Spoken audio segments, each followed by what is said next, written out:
From the shores of the Red Sea to the vast territories of Central Africa, Sudan unveils a landscape of grandeur, rich in diverse communities that have shaped their identity through a history both eventful and little known.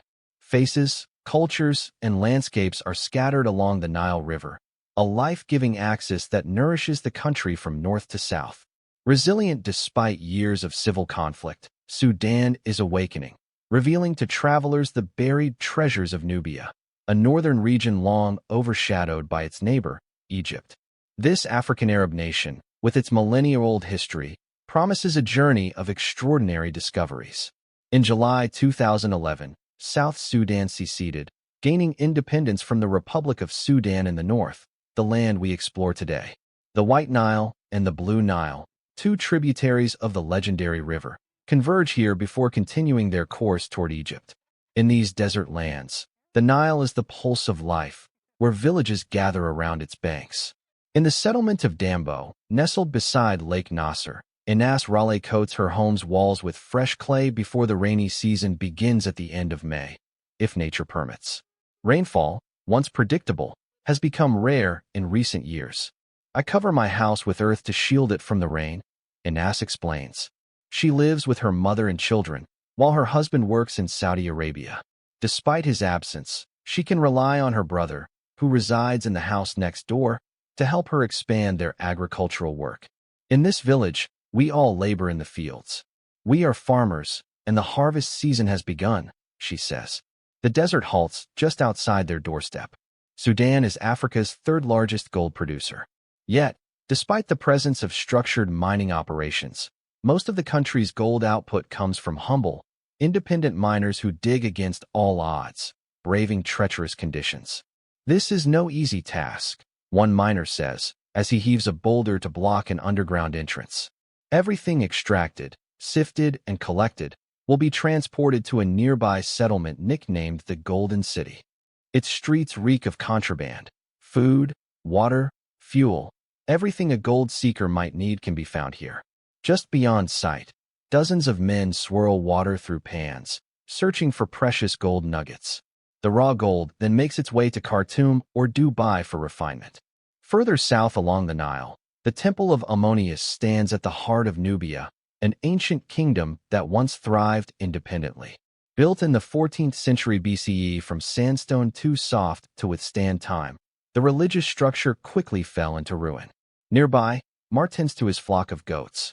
This is my home. To the left is Agila village, to the right, Salab. I am both a shepherd and a farmer. My fields are just behind us, he says, gesturing to the cultivated land. Sometimes I see tourists visiting the temple. Traditional Nubian homes are spacious, featuring large rooms designed to accommodate extended families and guests. Their exteriors are adorned with vibrant paintings, often carrying religious symbolism. Around the surrounding fields, the fava bean harvest is underway. This staple crop is crucial to Sudanese cuisine. These beans are still green. They need time to dry, a farmer explains. Back in the village, the entrances of homes showcase exquisite geometric decorations. On the peaceful street of Gubat Salim, Mamun buys tomatoes from a neighbor who makes his rounds with a small cart. The inner courtyard of his home is meticulously swept each evening, a habit that serves a purpose beyond tidiness. In the morning, we check if any snakes or scorpions have crept in during the night, Mamun says. Our house is built from earth. It stays cool in summer, never too hot. He has little love for bustling cities like Khartoum. It's not for us. Life here is simple. We farm, we're not office workers. We are free, even if it is a humble existence. At the archaeological site of Kerma, the grand necropolis of Defufa stands as a testament to the kingdom of Kush. Excavations led by Swiss archaeologist Charles Bonnet uncovered statues of the 25th Pharaoh dynasty, leaders of the Egyptian Empire, often called the Black Pharaohs. Their Nubian heritage remains a point of pride, despite resistance from Egyptologists reluctant to acknowledge their rule. The third cataract of the Nile churns at the city's edge, where jagged rocks disrupt the river's course. Cataracts are notorious for making navigation difficult, sometimes perilous. Yet, local fishermen, familiar with the currents and hidden dangers, cast their nets fearlessly into the shallow waters. Not far away, In Kabernatsi village, mothers gather at the school's entrance, where children's laughter fills the air. It's the final exam day before the holiday break. Older students display intricate henna patterns painted onto their skin. In a nearby home, Fatma Abdul Noor, a skilled village artist, welcomes customers daily. Traditionally, Arabic motifs were created using henna, but over time, acrylic paint has become more popular. A single woman usually gets one tattoo. A married woman? Both hands are decorated, she explains. This kind of adornment was once reserved for weddings, but now we do it simply for pleasure. The desert dominates much of Sudan's landscape, uninhabitable and harsh to the west, while in the center, massive jebels, or rocky outcrops, punctuate the horizon. Explorer Pierre Jonnet has spent decades traversing these sands, amassing an open-air museum of ancient relics, their exact locations known only by GPS coordinates. These tools were once used to grind grain, he says, pointing at large, flat stones accompanied by primitive mills. They were buried under the sand for kilometers around. He picks up a fossilized wooden pestle. This is from an Araucaria tree, 2 million years old. He continues, people lived here. This was a thriving village, cultivating wheat, sorghum, and millet. Between 5,000 and 10,000 years ago, this desert was inhabited. Traveling westward, we meet Zahia Awad, who welcomes us into her spacious home in Burkia village. At the entrance, clay pots of drinking water await visitors, a treasured Nubian custom. In the peak of summer, temperatures soar beyond 45 degrees Celsius, 113 degrees Fahrenheit. A pottery trader, Zahia lost her husband in the latest conflicts. Now, she lives surrounded by her children, with her brother residing next door. As always, Zahia prepares tea and coffee for today's visitors, her uncles. I roast the coffee beans over here, she says, pointing to the fire pit. Her brother helps grind them into powder. In her shaded backyard workshop, Zahia crafts large clay jars, essential for storing drinking water. These vessels, found at the entrance of every home and village in the region, are made from soil she gathers nearby. I do my best to make them beautiful, she says. They hold only water, or sometimes dried dates. She works daily, producing up to 60 pieces on her own. Each jar is carefully shaped for both practicality and aesthetic appeal. She uses corn cobs, wood fragments, anything available, to add texture and character. The finished pieces are carried across the arid land to her kiln, where they bake for 3 days before being sold in Dongola's bustling market, 20 kilometers away. From spice plantations to camel markets, from archaeological ruins to the life-giving Nile, Sudan is a land of contrasts, a place where ancient traditions endure and hidden stories await discovery. In Sudan, music is played differently depending on whether one comes from the north or the east of the country. Each region has its own style, its own rhythm, and its own soul embedded in the melodies. This is the northern style. A musician explains, his fingers dancing skillfully over the strings of his instrument. The eastern style, on the other hand, carries a different essence. Music is not merely an art here, it is a way of life. Some play at weddings, their melodies breathing joy into the hearts of the newlyweds, while others let their tunes flow with the rhythm of their moods and emotions. In the golden sands of the Nubian desert, the Bisharan people, proud nomads of this ancient land, carry on their traditions, one of which is their daily journey to the well. Here, humans and animals alike quench their thirst, drawing life from the same source. Fetching water is a task of endurance. Large leather bags are lowered into the deep wells, their depths reaching the equivalent of 25 men stacked atop one another. The process is laborious, requiring the strength of men, donkeys, or camels to hoist the filled bags back up using pulleys. I come from Ambarish, a nearby settlement, a young herder shares. Every day, I walk here to collect water. The animals need to drink, and so do I. My cows, my camels, they must drink daily, especially now when the temperature is still bearable. But by late April, the heat will exceed 45 degrees Celsius, and the struggle for water will become even more pressing. In the past, before plastic containers became widespread, nomads stored water in goatskin bladders, a tradition still practiced by some. The watering process is meticulously organized. Each herd waits its turn, ensuring that the animals do not mix. Further east, in the village of Fatnia, life is vibrant with celebration. The wedding of Ahmed, a 17-year-old groom, has brought the community together. After a shared morning meal, the men dedicate the entire day to festivity, leading up to the grand ceremony at night. As the day progresses, the elders and young boys gather for the arted dance, a hallmark of Nubian pride and dignity. Facing one another, they move rhythmically, their steps a testament to generations of tradition. Ahmed's hands are adorned with intricate henna designs, matching those of his bride, who remains hidden until the evening when she will finally join the celebration. Leaving the joyous village behind, we travel towards the fourth cataract of the Nile, near the town of Karima. Despite the dry season, the river here pulses with power, carving its way through the landscape. A chain of islands stretches for nearly 30 kilometers along its course, where water pumps work tirelessly to irrigate crops. The mighty Nile, once treacherous with its granite obstacles, has only recently become navigable thanks to the construction of the Meroe Dam in 2009. While the dam has facilitated safer river crossings, its environmental impact remains a subject of controversy. Cataracts still form during the flood season, raising water levels by several meters and rendering the river perilous. Amidst these waters lie the islands, lush with fruit and vegetable farms. One such island, Anis, houses around 100 inhabitants who live almost entirely self-sufficiently. With no bridges, no cars, and no agricultural machinery, the only way to traverse these lands is by boat. The scent of blooming onion fields fills the air, a sign that harvest time is near. Soon, new seeds will be planted to continue the cycle of life. On the highest plateau of the island, the Aziz family has made their home. As they expand their residence, the men take a break, enjoying a simple breakfast beneath the shade. I've lived on this island for 18 years, since I was a child, one of them shares. It's peaceful here. Life is good, nothing like the chaos of the city. Yet, island life comes with its own risks. When the Nile floods in August, the rising waters pose a constant threat. By mid-September, the river starts receding to its usual level, another villager explains. But some years, it rises higher than expected. There were times when our homes were at risk of being washed away.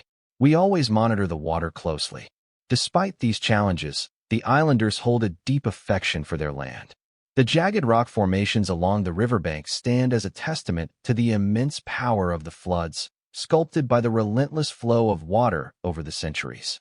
Approaching Karima, the sacred silhouette of Gebel Barkal rises against the sky, a natural landmark deeply tied to the history of the Kushite kingdom. Napata, the ancient capital of this empire, was the birthplace of the 25th dynasty of pharaohs. The Nubian kings, worshippers of Ammonius, regarded this pure mountain as their divine sanctuary. At its base, the ruins of a grand temple whisper tales of a bygone era. Along the Nile's fertile banks, vast palm groves stretch into the distance, providing dates and grains to sustain the people.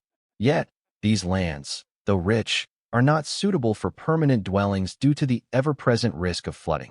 Protected by the desert beyond, these green oases preserve traditional farming methods passed down through generations. On the outskirts of town, Kader, a local craftsman, oversees the firing of clay bricks in a kiln fueled by neem tree wood. Each batch contains around 100,000 bricks, he explains, wiping the sweat from his brow. We fire them for 4 days straight.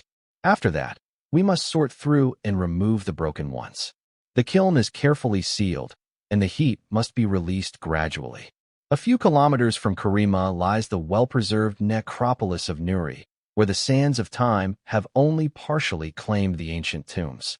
Here rests Taharka, the 5th ruler of Napata, whose grand pyramid inaugurated a new royal burial tradition. Nearby, the site of El Karu holds an even older necropolis, built during the reign of the Black Pharaohs. Unlike his predecessors, Taharka chose to be entombed at Nuri, setting a precedent for future kings.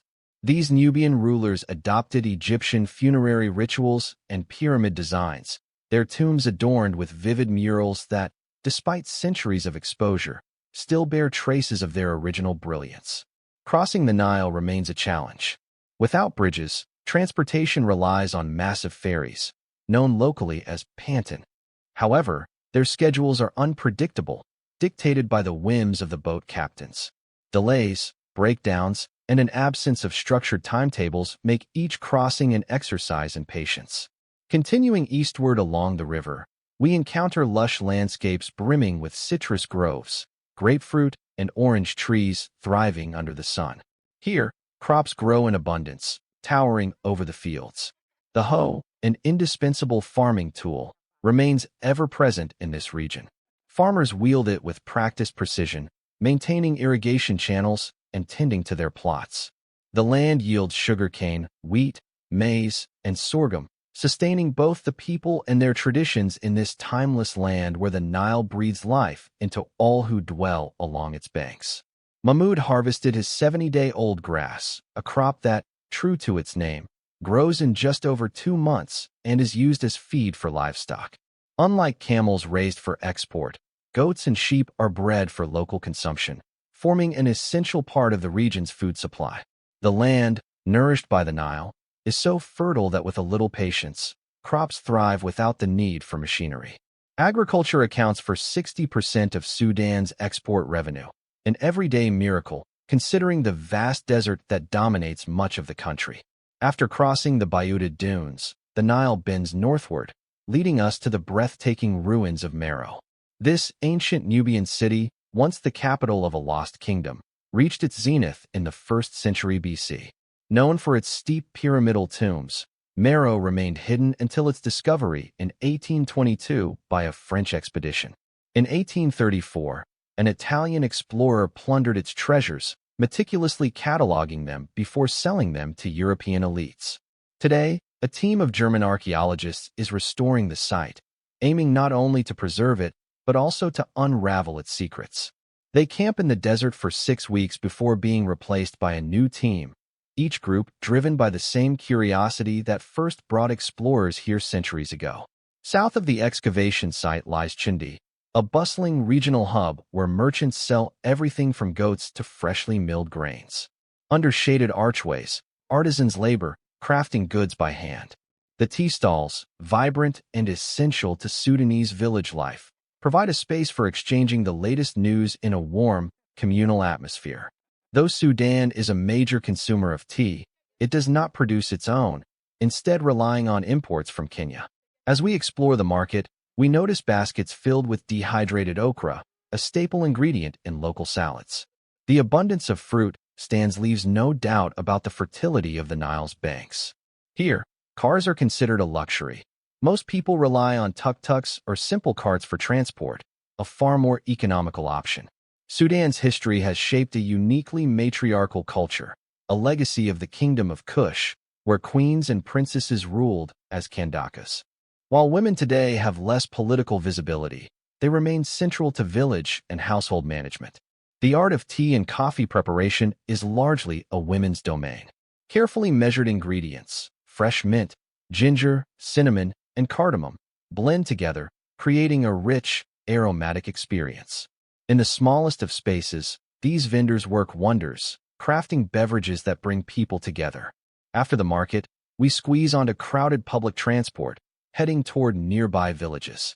50 kilometers east of the Nile, the ancient city of Naga emerges like a mirage from the desert. Once a strategic stop on the route to the east, Naga was a cultural bridge between the Mediterranean world and Africa. At its heart lies an astonishingly deep well, where Ahmed and his children arrive daily to water their cattle.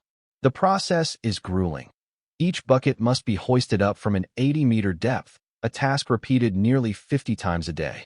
The sight of their donkeys laboring under the weight of leather water bags underscores the sheer endurance required for this vital chore.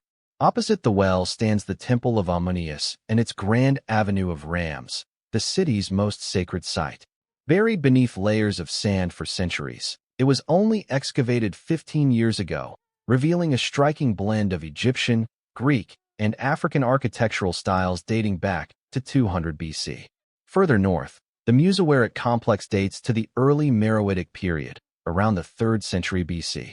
Once a trading post for ivory, it also served as a pilgrimage center for valley dwellers who worshipped the elephant god and the lion god.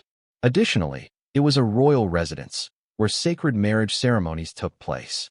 Our civilization is older than Egypt, a local historian tells us, gesturing toward the lion temple built by King Arnakamni. His likeness is etched throughout the site, commemorating an era that predates Meroe itself. As we journey west, the former Sudanese capital, Omdurman, now rivals Khartoum in influence. The closer we get, the wider the roads become, yet sidewalks remain teeming with pedestrians, vying for space alongside an increasing number of cars. Bread, a staple of the Sudanese diet, is not always easy to obtain due to economic fluctuations. When small bakeries fire up their ovens, people eagerly queue to purchase fresh flatbreads. In a vast open lot, we stumble upon the production of sesame oil, a cornerstone of local cuisine. At the heart of the operation, a rotating press crushes seeds under the steady, rhythmic labor of a camel. The Omdurman souk, at first glance chaotic, is meticulously organized. Each vendor has a designated stall, and shoppers follow a well-established path. The air is rich with the scent of sandalwood and acacia, as vendors sell fragrant incense that, once burned, releases captivating aromas. With 2.5 million inhabitants, Sudan's two principal cities are gradually stabilizing politically. Until their economies recover, ingenuity remains the dominant force. On Saturdays, crowds gather in a northern district of Omdurman to witness traditional Nubian wrestling. The spectacle begins with theatrical taunts, a ritual embedded in local folklore. The rules are simple. Force your opponent onto the ground, back first. As a show of admiration, spectators press banknotes onto the foreheads of victorious wrestlers. These matches, dating back over 3,000 years, were believed to have been introduced by Nubian archers who once served in the Egyptian army. Today, the sport is primarily practiced by the Nuba people of Kordofan. In villages, competitions traditionally commence at the elders' command after the first harvest in November or December and continue until late March. In prosperous years, matches take place daily, transforming wrestling into a ritual celebrating abundance. In Omdurman's sprawling market, sections are cleverly partitioned, separating food vendors from traders selling household goods. Hibiscus flowers, used to prepare carcade, a popular sweet beverage, are a particular favorite. Unlike their Maghrebi neighbors, Sudanese people prefer dried dates over fresh ones. The spice stalls, rich with scents from India and across Africa, transport visitors through their vibrant aromas. Fish, sourced from both the Nile and the Red Sea, is either salted, smoked, or preserved in fiery sauces. At the heart of Khartoum, gold from northern Sudan is fashioned into intricate necklaces and bracelets. According to Sudanese tradition, a bride must be adorned in gold on her wedding day, a blessing for local jewelers. Though much of today's jewelry is crafted in Dubai, Sudanese artisans continue to uphold their trade, melting old rings to create new earrings and wedding bands. Omar Musa's small workshop specializes in wedding rings, a testament to the enduring importance of gold in Sudanese culture. Gold comes from northern Sudan, from Camellia, he explains. I buy it from there and shape it into jewelry. When a woman marries, her husband must buy not just a wedding ring, but also earrings, a necklace, and bracelets. It is his obligation. Even within the heart of Khartoum, the Nile's banks remain fertile. Farmers cultivate every available plot, especially in times of instability. Their produce is abundant and of high quality. At the confluence of the White Nile from Uganda and the Blue Nile from Ethiopia, the rivers meet in a striking contrast, their colors most vivid during flood season. On Tootie Island, at the city's center, an unexpected escape unfolds. In the dry season, sandbanks emerge, forming long beaches where children play and adults stroll. Makeshift stalls rent out chairs and serve tea, creating a tranquil oasis amid urban life. As the sun sets over Sudan, we leave behind a land of breathtaking landscapes, ancient temples, and vibrant traditions, an invitation to return and immerse ourselves once more. If you enjoyed today's journey, don't forget to like this video and subscribe to the channel. Your support means the world to us. Check out another video appearing on your screen now. I'm sure you'll love it. Let us know in the comments which country you'd like to explore next. Thank you for watching, and see you in the next adventure.